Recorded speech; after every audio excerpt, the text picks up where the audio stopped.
He wasn't my husband, but he sure acted like it. And when Mike came home, everything changed.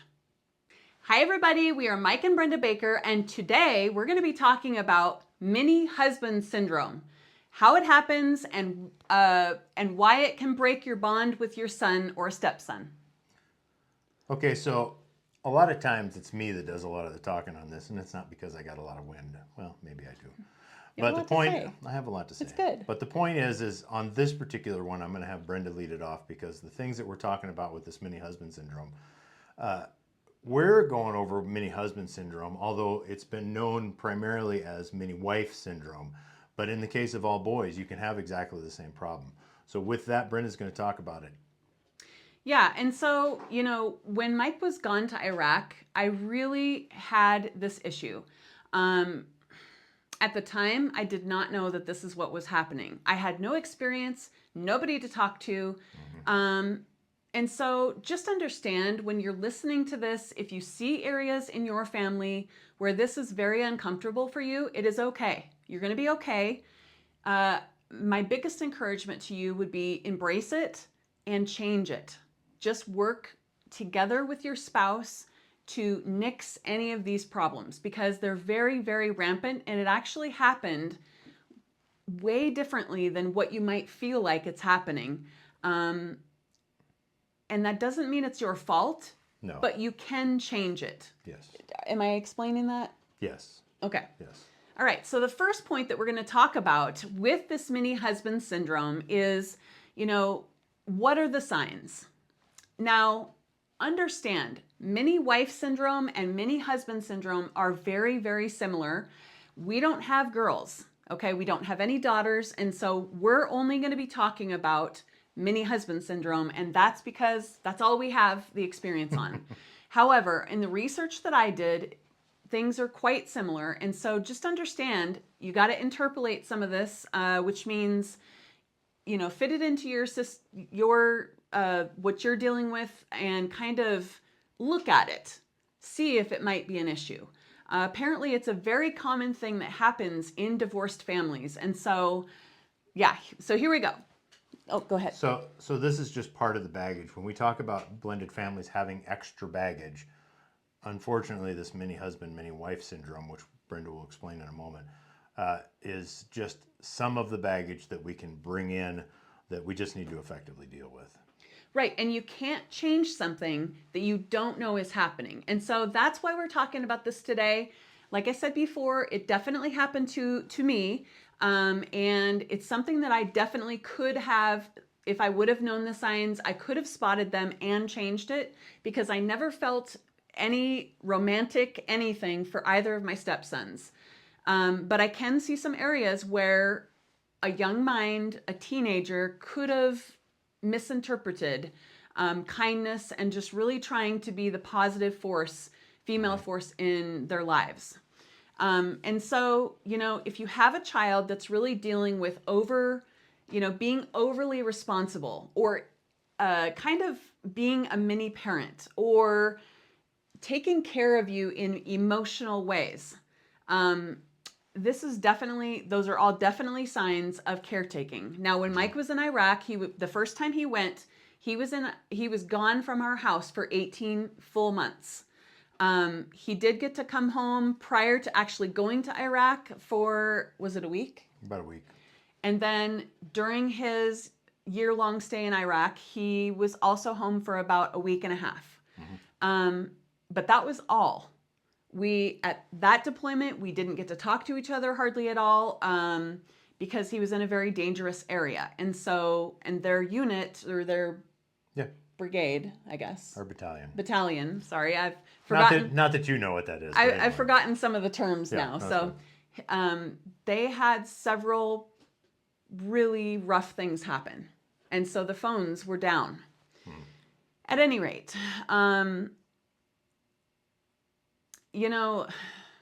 in looking back now, I can kind of see, and at the time, I really thought that when Mike got home, this particular son he was a teenager, and so he was starting to detach and starting to do some of those things. And so I really thought that what he was dealing with when Mike came home, I didn't realize he was resenting Mike because for some reason he did feel like he was in charge. Now, another thing that you can really do, especially with boys, is, you need to be the man of the house. You're the man of the house now. And that's actually a really detrimental, which, I mean, can we say detrimental now? Because back when, World War II, World War One, that's what dads said to their sons.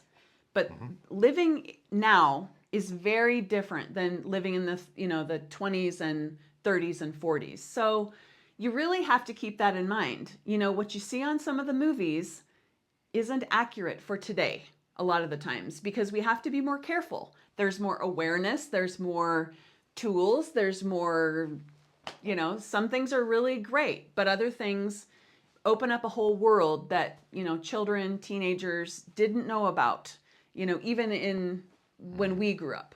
I don't always tell you exactly what I'm saying. So I'm going to do better. Mini husband syndrome for us really looked like, there was a lot of parental authority that the child thought he had. He thought that, he was in charge with me. Maybe more like spouse type behavior in, thoughtfulness or being overly, giving or asking me how my day went. These were the types of things that he would do. Now, he was a caring person. I'm not saying he wasn't. But if I would have known about this, I could have helped direct him to something different so that resentment wouldn't have happened with Mike. Yeah. Now, she's not talking about sexually. No. Let's be clear. When we're talking about mini husband syndrome, we're talking about how the kid takes on the role, but not all the responsibilities, but in a sense takes on the role of the missing spouse or the absent spouse, depending on what the situation is. Right. And he really did this at his mom's. And so it was natural to him. He was expected to do X, Y, and Z before mom got up for the day. Parenting responsibilities that she should have been doing. Okay. And so at our house, that was never the case when Mike was there because Mike did all the things, right? But at some point he decided that was his responsibility. He was the man of the house. So he, and there were a few times where I was saying something to one of his brothers and he would interrupt me and say, "You listen to your mom," just like Mike would. That should have been a red flag. And it was, but at the time I was like, well, why is that such a big deal? Is it bad for him to be doing this? Like, I would think through these things and I would be like, he's just trying to help, right? Yeah. It was so hard. It was so hard to determine what I should and what I shouldn't do. Number one, because I couldn't talk to Mike very often. And number two, I'd never dealt with this before. I had never had stepchildren. I mean, yes, I'd had him, for a lot of years prior to this, but that doesn't mean that I was prepared for all of these weird things to happen. Another thing that he did was, and at the time, I thought very seriously about taking legal action, to be honest with you. Basically, he took a spoon when I was in the shower and he was looking under my door at me when I had nothing on. And that really broke our relationship. I really had a hard time with him after that. As far as within my own self, I tried to move past it. I did tons and tons of prayer. I tried to let it go. I was so angry at him because I felt like he took something from me that I didn't want or anything. And then he really tried to lie about it until I backed him in a corner, not physically, but like in talking with him about that, I was like, I saw you. And it was really, really hard. And I didn't share it with Mike until he got home. So I was with this heavy, terrible thing that had happened that I didn't ever want or encourage or whatever. But yet I had nobody at church I could go to. Not one person cared. And there was a lot of turmoil in the church at the time and that we were going to then. And so I didn't feel comfortable. I had gotten a lot of hate from people. Not everyone, but a lot of people had, and so I didn't feel safe taking this kind of thing to anyone. And so I basically dealt with it myself. I didn't tell my parents. I didn't tell Mike. I didn't tell anybody until years and years later. Well, he was the first one to know, but it was really hard. Should I have turned him in? I don't know. I still don't know. Because in my mind, I was like, okay, but if I turn him in, it's going to ruin his life. I don't want his life ruined. But let me tell you, and this is the hard part of this, is I do feel that all of this really encouraged his behavior when he finally did leave home.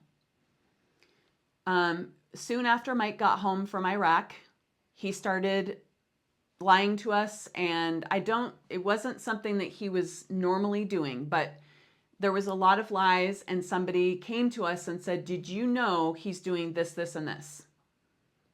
And we're eternally grateful to that person that chose to tell us, because they didn't have to, and it was not typical in our church for anyone to tell anyone. Everybody would just whisper behind everybody else's back.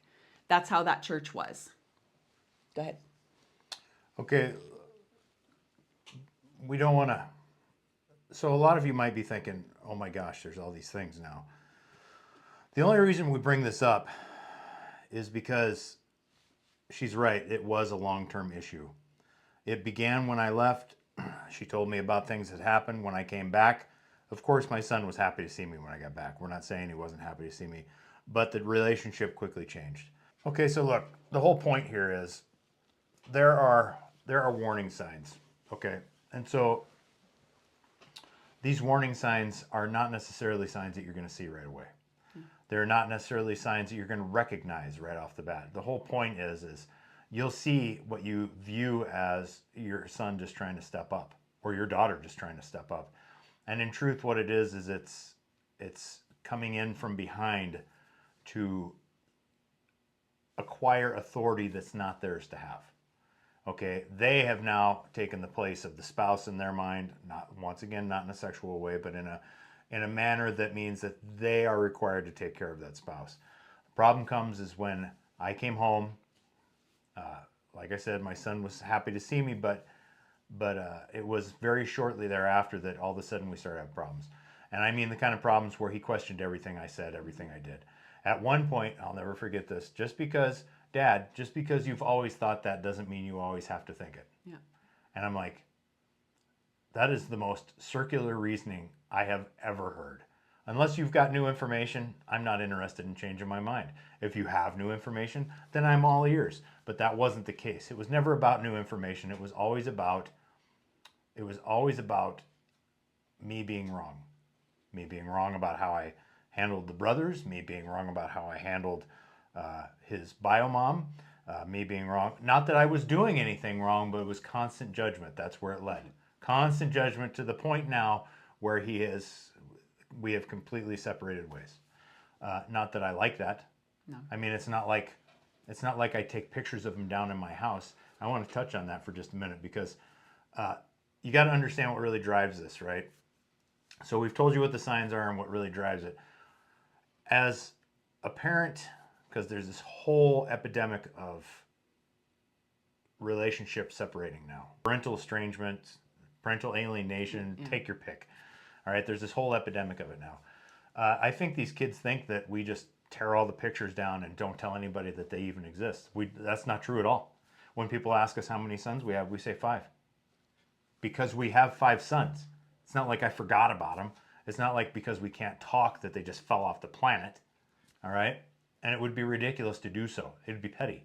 But the point is so all of these things happened, and they were major factors, I think, this mini-husband syndrome, in the parental estrangement when it came right down to it. So you got to understand what really drives that. What drives it is, especially in blended families, is the lack of what they consider to be parental engagement within that house, because he may have been doing it at his mom's as well. Because, look, this isn't a judgment thing, but there were several guys over time. Okay? So, and with several guys over time, At his mom's house. at his mom's house came the, who's my dad? Not that he ever questioned me as being his dad, but it was always, but well, like we've told you, there's always a mom and always a dad, always the office of mom and the office of dad in every house, okay? And those are the offices that carry rules, and those are the offices that carry enforcement. Those are also supposed to be the offices that carry love and relationships, but they don't always. So there's this constant churn in that house at the time when he was younger of who's my dad, who's my dad, who's my dad, who's my dad, who's my dad, who's my dad today. And so I'm sure that he was doing exactly the same thing to my ex, which is not okay. No. I mean, my ex and I might not get along and we might not talk, but at the same time, I'm not saying that was okay for him to do. So he would come to our house and he would do the same thing. So when you understand what's really driving it, it's the separation.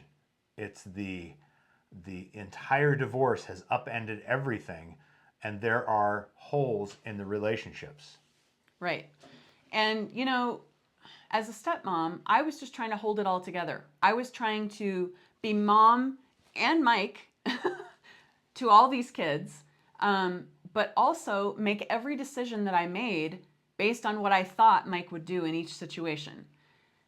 That was so hard because I did my best, but if I would have known what I know now, I definitely would not have done things the way that I did, because there were areas, like I said at the very beginning of this, that I definitely let slide, assuming that he was just dealing with dad being gone. He was just trying to help, you know, that sort of thing, that I let go when I shouldn't, when I definitely should have started saying, you know, that's not your job. You let me, because when he would come over, he would try to do that when Mike was home. Mm-hmm. And we'd be like, look, son, yeah, that's not your job. You let us handle this and you keep your mouth shut.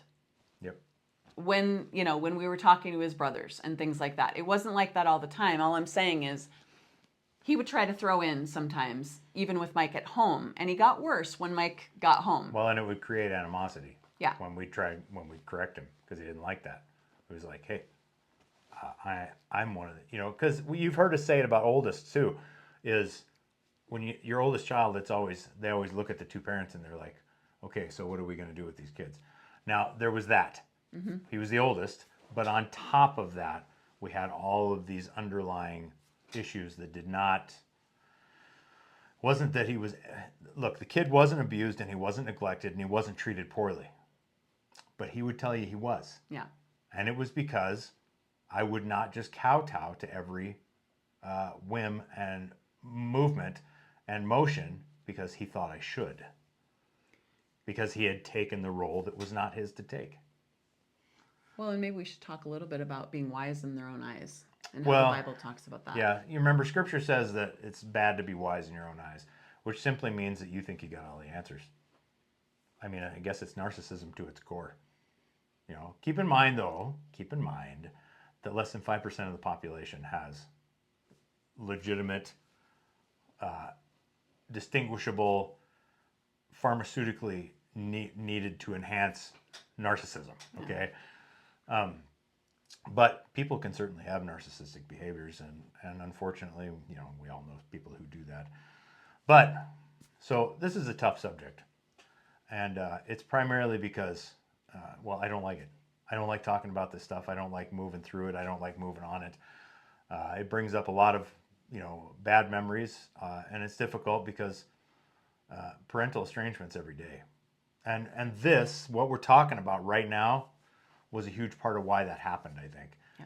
And so, but with that, we need to move into, you know, what we do differently and how can you heal it now? Now, some of you are dealing with parental estrangement. Some of you are not, but you are dealing with this problem. You may have kids who are doing it right now. The daughter who's always angry at the stepdad. Why do you think that is? Okay. Or angry at the stepdad or angry at the mom? Stepmom. Stepmom, sorry. Angry at the stepmom. Or And, no, you were right. You were right. oh, well, Stepdad, angry yeah. at the stepdad because a man has finally stepped in, but it was always her who was coaching mom, Mm-hmm. taking care of mom. Mom needs her, right? And same goes with the boy. The boy, in society today, they'll always say, "You have such a good son." This is the funny thing about Yep. girls and boys. They'll, when it's like your son is so attentive and he's so good about it and he takes care of you to single moms. And the problem is that that boy has assumed the role Yep. of spouse, and it's not good. No. Not good. That's where mama's boys come from, and that's why women that their wives later on feel neglected because it's always about mom. And maybe mom fuels that a little bit. I don't know, but I think so. but some of the things we do differently. Good. I think I would definitely, if I was to do this now all over Yeah. again, I would definitely set boundaries with him a lot sooner. Now, remember, being a blended family, typically you have two oldest in your house.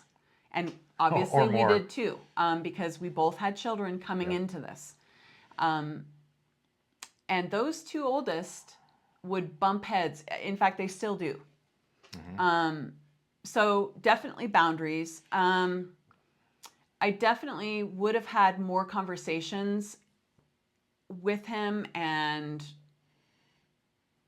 just really coached him through these things better, and a lot sooner. Because, like I said before, I thought he was just trying to be helpful.